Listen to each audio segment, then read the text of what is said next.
How to make contactless payments with Interac Debit. Before you start, you'll need a Canadian bank account with a participating financial institution. You'll also need a debit card associated with your bank account, or one already added to the digital wallet of your mobile phone or wearable device.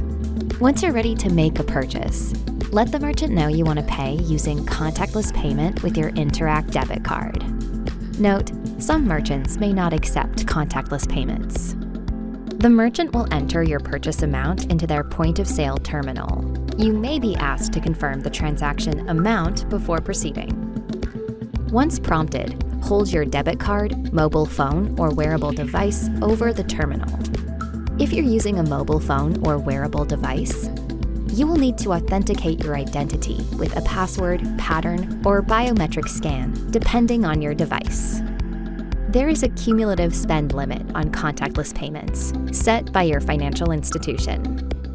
If you've reached your spend limit, you will need to insert your card and enter your PIN instead. Contact your financial institution to learn more. You'll hear a beep when the transaction is confirmed, and that's your signal to remove your card, mobile phone, or wearable device from the terminal. And that's all there is to it. Learn more at interac.ca.